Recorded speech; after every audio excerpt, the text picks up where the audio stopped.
नमस्कार रसिक हो. 7 मे हा दुर्गा भागवत म्हणजे आपल्या दुर्गाबाईंचा स्मृतिदिन. त्यांच्या लिखाणातील काही निवडक असं तुमच्यासमोर सादर करण्याचा आमचा हा प्रयत्न आहे. काही शब्द एखाद्या व्यक्तीचं वर्णन करायला पुरेसे अर्थपूर्ण असतात, तर काही शब्द एखाद्या विशिष्ट व्यक्तीसंदर्भात वापरले तर त्यांचा मूळ अर्थ अधिकच अधोरेखित होतो. विदुषी हा असाच एक शब्द, पण दुसऱ्या प्रकारातला. दुर्गाबाई कोण होत्या? तर संशोधक, समाजशास्त्रज्ञ, मानववंशशास्त्रज्ञ, लेखिका. थोडक्यात दुर्गाबाई विदुषी होत्या, कालातीत असणाऱ्या. दुर्गाबाईंचं कोणतंही लिखाण वाचताना एक वेगळीच अनुभूती येत असते. त्यांची ती निश्चयी पण प्रेमळ आणि स्निग्ध अशी छबी सतत मनावर पसरलेली असते. एक पाय मुडपून बसलेली आजी आणि आता ती काय सांगते ते ऐकायला अत्यंत उत्सुक असलेली मंडळी, असे एक कौटुंबिक दृश्य मनासमोर आल्यावाचून राहत नाही. असा एकही विषय नाही की ज्यावर दुर्गाबाईंनी अभ्यासपूर्ण पण अतिशय साध्या आणि सोप्या शब्दात लिहिलेलं नाही. कितीतरी गोष्टी तर ह्या जगात असतात आणि त्या अशा अशा असतात हे दुर्गाबाईंचं लिखाण वाचूनच समजलं. अशा असंख्य विषयात एक विषय असा आहे की जो तुमच्या आमच्या सगळ्यांच्या अत्यंत जिव्हाळ्याचा आणि दुर्गाबाईंचाही तो तितकाच लाडका आहे. तो म्हणजे पाककला. त्यांच्या लेखनातील पाककलेविषयी ही एक छोटीशी रंजक सफर त्यांच्याबरोबर, आमच्याबरोबर, आमच्या शब्दात.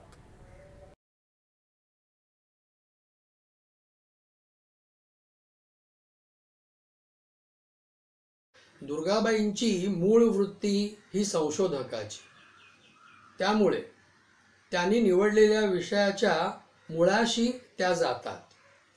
ज्या विषयासंबंधी लिहायचं त्या संदर्भातल्या पुरातन तसंच अर्वाचीन ग्रंथांमधली अवतरणं, जे जे काही त्या विषयाशी जोडलेलं असेल ते वाचकाला समजेल अशा सोप्या भाषेत त्या मांडतात.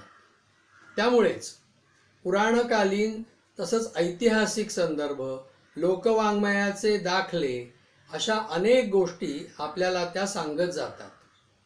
पॉप्युलर प्रकाशनानं प्रकाशित केलेल्या खमंग या पाककलेवरच्या पुस्तकात भारताबद्दल दुर्गाबाईंनी म्हटलं आहे, भारत हा धान्यावर अत्यंत प्रेम करणारा कृषी समृद्ध देश होता.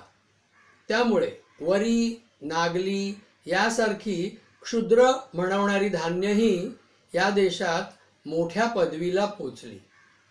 भारताचं हे कृषी वैभव पूर्वीच्या जगात अत्यंत कौतुकास्पद ठरलेलं आहे. सर्व झाडं, फुलं, फळं आणि बीज ही उपयुक्त असतात, हा धडा भारतानं उत्तम तऱ्हेनं गिरवला होता. वैद्यकशास्त्रात सुद्धा वनस्पती आणि त्यांची बीज यांचा प्रभाव मोठ्या प्रमाणावर आढळतो. जीवक कौमार वृत्य हा बुद्धाच्या काळी नामांकित वैद्य होता. एका गणिकेला तो राजापासून झालेला मुलगा होता. गुरुपाशी विद्या शिकल्यावर गुरुंनी त्याला सांगितलं की औषधी नाही अशी कोणतीही वनस्पती मला तू आणून दे. तो वर्षभर सर्वत्र हिंडला आणि अखेर हात हलवत गुरूंच्याकडे परत आला.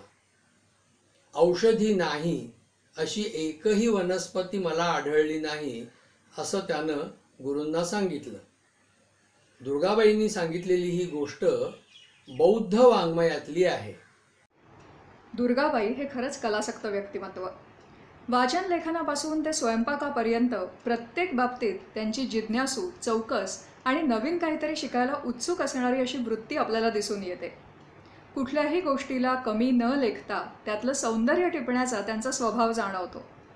त्यांच्या एका लेखात एक वाक्य आहे, पिंपळपान झडलं तरी सडत नाही, उलट त्याची निराळीच अशी मूळ आकार कायम ठेवणारी रेषामय सुबक आकृती तयार होते. खरं म्हणजे जाळीदार पिंपळपान पुस्तकातली खूण म्हणून आपणही अनेकदा ठेवलेलं असतं, पण दुर्गाबाईंच्या नजरेतून जेव्हा आपण त्या पिंपळपानाकडे पाहतो तेव्हा त्यातलं वेगळंच सौंदर्य आपल्याला जाणवतं. जी गोष्ट पिंपळपानाची तीच गोष्ट हातावरच्या भाकरीचीही. हातावरची भाकरी ही काही गृहिणींसाठी रोजचीच गोष्ट असते, पण दुर्गाबाईंच्या नजरेतून जेव्हा आपण त्या हातावरच्या भाकरीकडे पाहतो तेव्हा त्यातलं निराळच सौंदर्य आपल्यासमोर उलगडतं. अचानकातला लाभ या त्यांच्या लेखात दुर्गाबाई या हातावरच्या भाकरीचं अगदी सविस्तर वर्णन करतात. मौज प्रकाशनाच्या दुपानी या पुस्तकात हा लेख आपल्याला वाचायला मिळतो. एप्रिलची 6वी तारीख, शनिवारची ती संध्याकाळ मी कधीच विसरणार नाही. टीव्हीवर मानिनी हा मराठी चित्रपट पाहत होते. बहिणाबाईंचं अरे संसार संसार हे आता पूर्ण झिजून गेलेलं गाणं सारखं चाललं होतं. आधी हाताला चटके मग मिळते भाकर, कितीदा तेच लाडीक सूर नि किती प्रसंगी ऐकायचे. दृश्य अगदी सावकाश रेटल्यासारखी पुढे चालली होती. गरीब नवऱ्याचा संसार, श्रीमंताची लेक, तिला नवरा चूल पेटवायला शिकवतो. पुढे एक दृश्य आलं, त्यात ती जात्यावर दळते. बहिणाईचं भाकरीचं गाणं चालूच आहे, पण आता त्या गाण्याला जिवंत दृश्य रूप प्राप्त झालंय.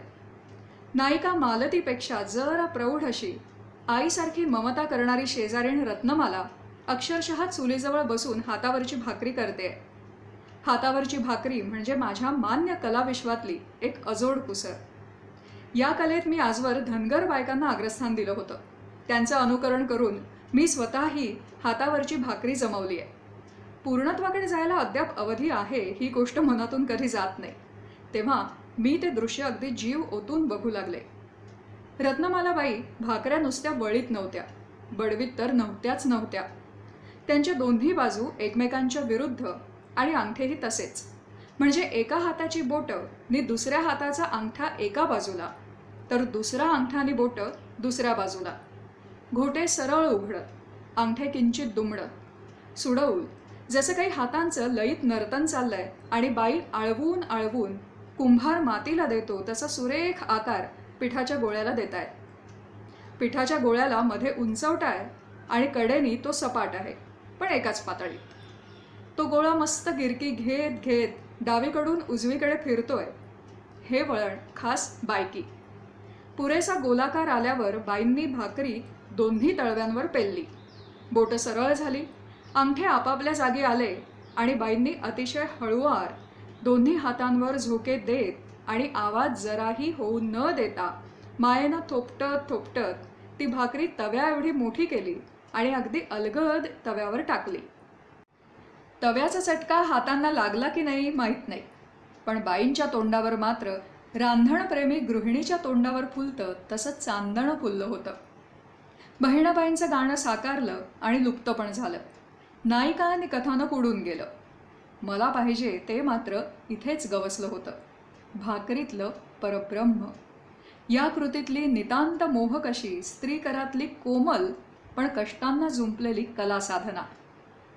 रत्नमालाबाई सुरेख आहेत, पण त्यांचे भाकरी वळणारे हात आणि त्यांच्या सहजरम्य हालचाली तर काय सांगाव्या. मी त्या पाहून मुग्ध झाले आणि दुसऱ्या दिवसापासून त्या भाकरी कलेचा रियाज सुरूही केला. रस्त्यावर कुणी बाई मोडक्या शेगडीवर हातावर भाकरी करत असली तर मी अगदी आधाशासारखी टक लावून तिच्याकडे बघून त्यातली खुबी तिला अजिजीने विचारते. भालचंद्र नेमाड्यांची बायको प्रतिभा हातावरच्या भाकरी सुरेख करणारी गृहिणी. तिचंही मला उदंड कौतुक वाटतं. पण रत्नमालाबाई त्या रत्नमालाबाई असं आता वाटतं. सुतरफेणीची शुभ्र तंतू तंतू अलग असलेली चळत कमलाबाई ओगले ज्या कौशल्याने साकारतात तेच कौशल्य मला मिनिटा 2 मिनिटांत रत्नमालाबाईंच्या भाकरी कृतीत साकारलेलं दिसतं. महिला मंडळात पाककृतींच्या स्पर्धा असतात. पाकशास्त्राचे वर्गही चाललेत, ब्लॅक फॉरेस्ट केकपासून ते चिनी कृतींपर्यंत. पण भारताच्या गरीब अशिक्षित नारीला सहजसाध्य असलेल्या हाताच्या भाकरीत काही कुसर आहे असं मात्र शिकलेल्या बायकांना वाटत नाही, याची खंत मला वाटते. पाकशास्त्राच्या वर्गात हातावरच्या भाकरीचा समावेश अवश्य झाला पाहिजे आणि त्यात रत्नमालाबाईंसारख्या तरबेज स्त्रियांचा उपयोग करून घेतला पाहिजे. पाककलेतली काही दृश्य मनोरम आहेत, नव्हे होती. जुन्या कायस्थ घरातली गृहिणी चुलीपुढे 2 पावलं मावतील एवढ्याच पाटावर अदबीनी उकिडवी बसून पदर अंगभर घट्ट गुंडाळून आपल्या हातांनी आणि नजरेने स्वयंपाक करायची. ते दृश्य मी कधीही विसरणार नाही. दुसरं असंच चित्रात रेखाटावं असं दृश्य मी पाहत आले ते मुंबईच्या जुन्या काळातली चौकळशी पाचकळशी जातीतली गृहिणी मासे कापायला मोठ्या वेळीवर दोन्ही पाय गुडघ्यात दुमडून ज्या कलात्मकतेनं बसायची आणि मासे चिरायची त्यावेळचं. ही सारी दृश्य मी अधाशासारखी बघत आले आहे. संधी मिळाली की बघतेच बघते. ही माझ्या देशातल्या गरीब गृहिणींची कला श्रीमंती नि माझ्यातलं त्या अधाशी पण कधी संपूच नये. सुदैवाने रत्नमालाबाईंच्या भाकरी करते वेळची चित्र निघाली आहेत. ती सिनेसृष्टीतून निघून आमच्या घराच्या भिंतीवर यावी. त्यांनी घराची शोभा आणि गृहिणीची शान वाढेलच वाढेल. खरं तर त्या शनिवारी नणंद भावजाई हा चित्रपट होता, पण एकाएकी त्याच्याऐवजी मानिनी लागला आणि मला रत्नमालाबाईंच्या भाकरीचं ओझरतं पण दुर्मिळ दर्शन झालं. अचानकातला लाभ, दुसरं काय. हातावरची भाकरी कशी केली जाते हे अचानक बघायला मिळाल्याचा दुर्गाबाईंना खूपच आनंद झाला. भाकरी हा वरवर पाहता साधा वाटणारा घरगुती असा विषय आहे, पण त्याबद्दल लिहिताना सुद्धा दुर्गाबाई तुम्हा आम्हाला माहीत असलेल्या आणि नसलेल्या अशा काही गोष्टी सहज सहज सांगतात. पोहे. पोहे हा आपल्या मराठी घरात अगदी सर्रास केला जाणारा खाद्यप्रकार. या पोह्यांबद्दल लिहिताना दुर्गाबाई आपल्याला संस्कृत श्लोक, ब्रिटिशांच्या काळातला भारताचा इतिहास, लोककथा यांचे संदर्भ कसे देतात ते बघा पॉप्युलर प्रकाशनाच्या खमंग या पुस्तकामध्ये. तांदळाचा कुटून किंवा कांडून केलेला प्रकार म्हणजे पोहे. हा फार जुना प्रकार आहे. सुदाम्यानं कृष्णाला दिलेले पोहे परंपरेनं आमच्या संस्कृतीमध्ये अमर केले. पोह्यांच्या विषयी लिहावं तेवढं थोडं. पोहे कुटताना बायका ओव्या म्हणत असत. हेमचंद्र सुरी यानं यासंबंधी एक श्लोक लिहिलेला आहे. तिकडे स्त्रिया मंजूळ गाणं म्हणून काढतायत तेव्हा हे भिक्षू तू तिथे जाऊ नकोस, तुझं मन विचलित होईल. पोहे करणं ही कृती 4 बायकांनी जमून करण्याची पद्धत होती. हे कष्टाचं काम असल्यामुळे मोठ हाकणाऱ्या माणसाला जसं गाणं म्हणावं लागे तसं या बायकाही गाण्याने श्रमपरिहार करत. त्यातूनच भारतातलं जुनं लोकसंगीत निर्माण झालं. मात्र पोहे काढणाऱ्या बायकांबद्दल अत्यंत करुण कथा मला माहीत आहे. ब्रिटिशांनी राज्याला सुरुवात करायच्या आधी भारतातल्या बऱ्याच व्यापाऱ्यांच्याकडून खंडणी वसूल केली. त्यावेळी बँकेची पद्धत नव्हती. पेढीवरच पैसे गुंतवले जायचे. पैसा करून या कानपिणींनी आपले पैसे या व्यापाऱ्यांच्या पेढ्यांमध्ये ठेवलेले होते. या बहुतेक स्त्रिया विधवा होत्या. यावेळी या व्यापाऱ्यांनी प्रथम त्यांच्या सर्व ठेवी कंपनीला देऊन टाकल्या आणि या स्त्रिया पूर्ण निराधार झाल्या. त्यावेळच्या आर्थिक शोषणाचा हा एक नमुना. तरी पण पोहे काढण्याची यंत्र येईपर्यंत हिंदुस्थानभरच्या स्त्रिया पोहे कांडतच राहिल्या. अजूनही घरची शेती असलेल्या ठिकाणी पोह्याचं कांडप हे स्त्रियांकडून करून घेतलं जातं. साने गुरुजींनी हातचे पोहे म्हणून एक प्रकार दिलेला आहे. साधे पोहे निवडून त्यांना वरून फोडणी घालायची. थोडं सुकं किंवा ओलं खोबरं, मिरची आणि किंचित गोडा मसाला घालायचा की पोहे तयार. पूर्वी घरी केव्हाही पाहुणा आला की त्याच्या पुढे मूठभर पोहे आणि गूळ ठेवायची प्रथा होती. एखादा पट्टीचा खवय्या ज्याप्रमाणे एखादा पदार्थ चाखताना त्याचे आपोआप पृथक्करण करत जातो की यात काय काय घातलंय, काय कमी अथवा जास्त आहे, अजून काय हवं होतं किंवा काय नको होतं, त्याप्रमाणे दुर्गाबाई प्रत्येक पदार्थाचं पृथक्करण करत जातात, पण वेगळ्याच प्रकारचं. वेदकाळात किंवा बौद्ध काळात हा अमका किंवा अशा प्रकारचा पदार्थ लोकांच्या खाण्यात होता का, तो कशा प्रकारे बनवला जाईल, तो कोणी व कधी बनवावा यासंबंधी काही नियम होते का, त्या पदार्थाचं नाव काय होतं, असे प्रश्न बाई विचारत जातात आणि आपल्या संशोधनातून त्याची उत्तरं आपल्यापुढे ठेवतात. श्रीमती प्रतिभा रानडे यांनी दुर्गाबाईंची एक विस्तृत मुलाखत घेतली आणि त्यातून एक छानसं पुस्तक तयार झालं, ऐसपैस गप्पा दुर्गाबाईंशी, राजहंस प्रकाशनचं. त्यात तर पाककलेविषयी फारच छान माहिती आहे. आजच्या इडलीचं मूळ दुर्गाबाईंना वेदकाळात सापडतं. त्या सांगतात, वेदकाळात पुरोडाश हा पदार्थ सापडतो. ते तेव्हाच्या लोकांचं मुख्य खाणं होतं. आपल्या आजच्या इडलीसारखा हा पदार्थ. पुरोडाश हा मौसा, पण फारसा फुगलेला नसावा, लुसलुशीत मात्र नक्की असावा. त्याचा नैवेद्य दाखवीत. पुरोडाशला पवित्र अन्न समजलं जाई. संशोधनाची परिसीमा बघा. बाई एक छोटीशी खंतही व्यक्त करतात. यातलं तांदूळाचा पीठ आंबवण्यासाठी तेव्हा कुठचा पदार्थ वापरत हे काय त्यांना संशोधन करूनही सापडलं नाही. याबरोबरच बाई त्यावेळेच्या सामाजिक प्रथांवरही भाष्य करतात. नैवेद्य म्हणून पुरोडाशा पदार्थ करीत तेव्हा तो पुरुषानेच तयार करणं जरुरीचे असे. बाईच्या हातचा स्वयंपाक, पूजा किंवा यज्ञ यावेळी चालायचा नाही. प्राचीन भारताचं वैशिष्ट्य असं की त्या समाजाने बाईला कधीही स्वयंपाकीण म्हणून वागवलं नाही.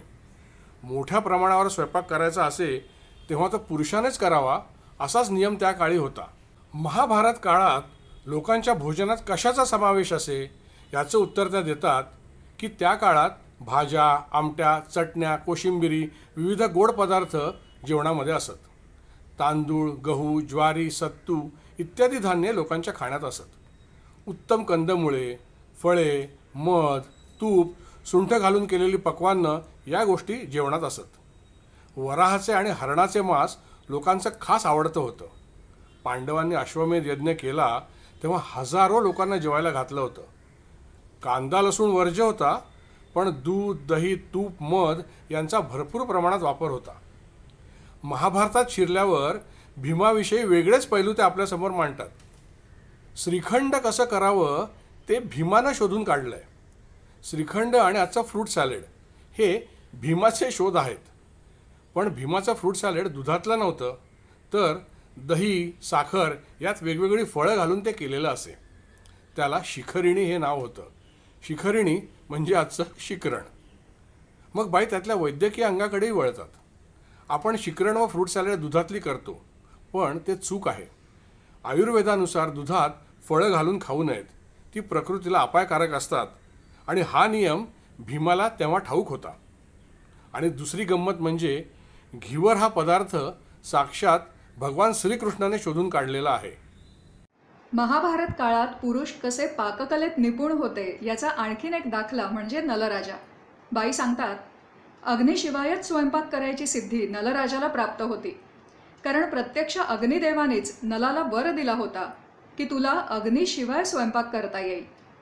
नलदमयंती आख्यानात असं म्हटलंय की दमयंती जेव्हा दुसऱ्यांदा स्वयंवराला उभी राहते तेव्हा नलराजा गैरहजर असतो आणि समस्या असते की नलराजाला शोधून कसं काढायचं. तेव्हा दमयंती आपल्या दासीला सांगते की राजे महाराजांचे तळ पडलेत तिथे जाऊन पहा. अग्निशिवाय जो कोणी स्वयंपाक करत असेल तोच नलराजा असेल. याच नलराजाबद्दल दुर्गाबाई पुढे सांगतात, आपण ज्याला मसाले म्हणतो त्याला नलराजा धातू म्हणतो. आता धातू या शब्दाचा संस्कृत कोशामधला अर्थ मसाले असा नाही, पण नलराजाच्या लेखनामधला धातू या शब्दाच्या आजूबाजूचा जो मजकूर आहे तो वाचून आपल्याला तो अर्थ कळतो. म्हणजे बघा, दुर्गाबाई वाचनसुद्धा किती विचक्षणपणे करतात. नलराजाबद्दल त्या पुढे सांगतात, पाणी थंडगार कसं ठेवायचं, ते सुवासिक कसं करायचं, पाण्याचा बर्फ कसा करायचा हे सुद्धा नलराजा सांगतो. नलराजा हिमालयाजवळ राहणारा राजा, त्यामुळे त्यानं बर्फ हिमालयावरून खाली कसा आणायचा, तो साठवून कसा ठेवायचा हेही सविस्तरपणे सांगितलंय. नलराजा विविध खाद्यपदार्थ करण्यात अतिशय पारंगत होता.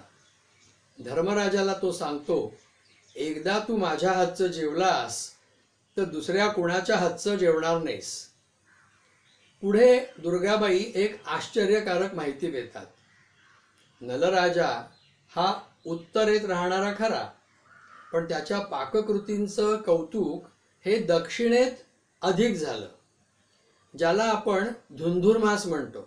म्हणजे पहाटे उठून स्वयंपाक करून सूर्योदयालाच जेवायची पद्धत. तर हा धुंधुरमास नलराजाची आठवण म्हणून करायचा. रानात जाऊन जेवायचं असं दक्षिणेत सांगतात. आताच्या काळात पाककृतींवरच्या पुस्तकाचा, साहित्याचा महापूरच आलेला आहे. पण त्याचीही पौराणिक ऐतिहासिक पाळंमुळं दुर्गाबाईंना ठाऊक असतात. खुद्द नलराजाचं पाकशास्त्रावरचं पुस्तक त्यांच्याकडे असतं आणि त्याचं भाषांतर करायची त्यांची तयारी सुरू असते. रघुनाथ या रामदास स्वामींच्या शिष्याचं पाकशास्त्रावरचं पुस्तक एशियाटिक लायब्ररीत असतं. ते दुर्गाबाईंना माहीत असतं आणि त्याचा अभ्यासही झालेला असतो. त्याविषयी त्या सांगतात, रघुनाथ हा रामदास स्वामींचा शिष्य. त्यानं हे पाकशास्त्रावरचं पुस्तक लिहिलं आहे.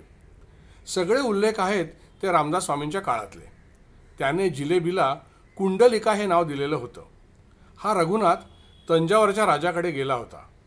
तंजावरच्या राणीनं त्याच्याकडून बरेच पदार्थ करवून घेतले आणि त्या राणीनं रघुनाथाला सुचवलं की तू यावर पुस्तक का नाही लिहित. त्यापासून प्रेरणा घेऊन रघुनाथाने आपला पाककलेवरचा हा ग्रंथ मग सिद्ध केला. पदार्थ व पाककृती इतकंच नव्हे तर अनेक प्रदेशामधला अनेक प्रकारचा स्वयंपाक याबद्दल पण दुर्गाबाईंचा खूप मोठा अभ्यास होता. स्वयंपाकघरामधलं सोवळंओवळं हा एक प्रकार पूर्वी असायचा. त्याचा अन्नाशी काय संबंध आहे का फक्त धार्मिकता, शिवाशिव नको म्हणून? त्यामध्ये दोन्ही आहे. ज्याप्रमाणे सर्जन ऑपरेशनच्या वेळी दुसऱ्या माणसाशी किंवा इतर वस्तूंशी संपर्क ठेवत नाही, हे देखील तसंच आहे की स्वच्छता राखली जावी, अन्नात कसली भेसळ होऊ नये म्हणून सोवळंओवळं असायचं. तर घरच्या माणसांची देखील शिवाशिव त्यात चालत नसे. शेतीप्रमाणे स्वयंपाक करायचा शोधही बायकांनीच लावला का? शेतीचा शोध बायकांनी लावला हे तर सिद्ध झालं आहे. सगळे मानवशास्त्रज्ञ हे त्या गोष्ट मान्य करतात. पण स्वयंपाकाबद्दल नक्की सांगता येत नाही. त्यामध्ये पुरुषांचा वाटा असायची शक्यता जास्त आहे. शेतीच्या संबंधामधली ही एक बौद्ध कथा मला सापडली. ती अशी की एका व्यापाऱ्याला 7 सुना होत्या. त्यानं प्रत्येकीला तांदळाच्या बियाण्याचे 7 दाणे दिले आणि सांगितलं की मला हे 7 वर्षांनी जसेच्या तसे परत दिले पाहिजेत. त्याला बघायचं होतं की कोणती सून आपलं घर चांगल्या तऱ्हेनं कसं राखू शकेल, म्हणजे तिच्या हातात कारभार द्यायचा. त्या काळी सुना वयाने लहान असत. 7 वर्षानंतर त्याही मोठ्या झाल्या. त्या व्यापाऱ्याने आपल्या 7 सुनांना बोलवलं आणि तांदळाबद्दल विचारलं. त्या काय सांगणार? त्या बिचाऱ्यांनी प्रयत्न केले होते, पण कुणाचे दाणे हरवून गेले होते, कुणाचे वाळून गेले होते, कुणाचे कुजून गेले होते. पण एका सुनेनं मात्र तांदळाच्या बियाण्याचे 7 दाणे आणून दिले. तेव्हा त्यानं तिला विचारलं की मुली तू हे कसं केलंस? तेव्हा ती म्हणाली की तुम्ही दिलेल्या बियाण्याचे 7 दाणे मी पेरले. शेतकऱ्याप्रमाणेच त्याची निगाही राखली. त्याची रोपं झाली. त्यांच्यापासून कितीतरी नवीन बियाणं मला मिळालं. दरवर्षी मी नवी पेरणी करायची. गेल्या 7 वर्षात भाताचं भरपूर पीक काढलं मी. आणि तुम्ही विचारल्यावरती त्यातले 7 दाणे त्या तुम्हाला काढून दिले, अशी ही सुंदर गोष्ट आहे. मानवाच्याच नव्हे तर प्राण्यांनासुद्धा खाण्यापिण्याची आवडीनिवडी असतात. त्याबद्दल पण दुर्गाबाईंकडे खूप इंटरेस्टिंग माहिती होती. सोलं पंचामृत, फणसपोळी या गोष्टी करतात. माकडं डिंकाचे लाडू करतात. हा काय प्रकार आहे? अस्वलाचं नाक फार तीक्ष्ण असतं. वेगवेगळी सुगंधी फळं आणून तो पायांनी काट्यांनी कुटतो आणि ते सुगंधी फुलं कुटलेली फळं एकत्र करून तो खातो. अस्वलाच्या मागावर असलेल्या शिकाऱ्यांना हे दिसतं. त्यासाठी शिकारी अस्वलाच्या मागावरच असतात. त्या पदार्थाला करडी पंचामृत असं म्हणतात. म्हणजे अस्वलानं केलेले पंचामृत. अस्वलाला हुसकून लावून ते पंचामृत मग शिकारी मिळवतात आणि खातात. तसंच उत्तरेकडे गंगा नदीच्या काठी लपलेल्या जंगलात चारोळ्या, डिंक, मध भरपूर मिळतो. माकडीण बाळंत होते तेव्हा ते जंगलातनं नर ह्या सगळ्या गोष्टी एकत्र करून त्याचे लाडू करतो आणि आपल्या बायकोला खायला घालतो. असं त्या भागात त्या शिकाऱ्यांना दिसलेलं आहे. एवढंच नव्हे तर आमच्या आत्याकडे एक स्वयंपाकीण होती. तिचा नवरा जंगल खात्यात नोकरी करायचा. तो राहायचा जंगलामध्येच. तेव्हा त्यानं हा प्रकार स्वतः पाहिल्याचं सांगितलं होतं आम्हाला. स्वयंपाक करून भोजन करणे हा एक भाग झाला आणि भिक्षा मागून अन्नसेवन करणे हा आणखी एक भाग झाला. त्याविषयी भाष्य करताना दुर्गाबाई म्हणतात की लोकांचे जेवण झाल्यावर भिक्षा मागायची आणि थोडीच भिक्षा मागायची. आपल्याकडे करपात्री भिक्षा हा एक प्रकार आहेच की तळहातावरती मावेल एवढंच अन्न मागायचं. पण बाई भिक्षा मागायची ती भुकेसाठी आहे तर आलंच, पण त्याला काही आध्यात्मिक अर्थही आहे ना? आहे तर निश्चितच आहे. जगण्यापुरतं खायचं, बाकीचा सगळा वेळ तपश्चर्येत घालवायचा हा हेतू. शिवाय असंही असेल की स्वतः स्वयंपाक करायचा म्हणजे चूल, भांडीकुंडी, धान्य साठवणं हे सगळं आलं. स्वतःची आवड निवड आली. तो कसलाच मोह राहू नये म्हणून भिक्षा मागायला सांगितली असावी. त्याशिवाय भिक्षा मागण्यामध्ये माणसाला अतिशय लीन करण्याची शक्ती असते. माणसाचा अहम निघून जावा हा देखील हेतू असावा भिक्षेमागे असं मला वाटतं. आहे ना, निश्चितच आहे. बरं, कोरडी भिक्षा हा काय प्रकार आहे? ओली भिक्षा म्हणजे शिजवलेल्या अन्नाची भिक्षा. कोरडी भिक्षा म्हणजे तांदूळ, डाळ, पीठ वगैरे कोरड्या धान्याची अन्नवस्तूंची भिक्षा. हा फरक का केला गेला असावा? जे लोक, उदाहरणार्थ ब्राह्मण किंवा संन्यासी अशांसारखे लोक, कडक व्रत घेतलेले असे लोक कोरडी भिक्षा मागत, कारण लोकांनी शिजवलेलं अन्न खायचं नाही हा त्यांचा नियम. रसिक हो, दुर्गाबाई म्हणजे साक्षात ज्ञानाचा सागरच. त्यांचं लिखाण आपण जितकं अधिक वाचत जाऊ तितकं अधिक आपल्याला ते समजू लागतं आणि आवडू लागतं. त्यांची एकूणातली ग्रंथसंपदा आणि विषयांचं वैविध्य पाहिलं की थक्क व्हायला होतं. ही अनेक वेगवेगळ्या विषयातल्या तज्ज्ञांनी लिहिलेली विविध विषयांवरची पुस्तकं आहेत असाच आपला समज होतो. पण त्या प्रत्येक पुस्तकावर नाव असतं लेखिका दुर्गा भागवत. आज आम्ही सादर केलेला पाककला हा विषय म्हणजे त्यांच्या लेखनातील 1/100वा भाग असावा. आणि आम्ही जे सांगितलं तो तर त्या विषयाच्या आवाकाच्या मनाने अगदी घासभरच. तरी आमचा आपला हा प्रयत्न. सांगा कसा वाटला ते. आणि हो, लवकरच पुन्हा तुमच्या भेटीला येत आहोत दुर्गाबाईंचा अजून एक खास पैलू घेऊन. तोपर्यंत आमच्या उत्स्फूर्ततर्फे सर्वांचे आभार.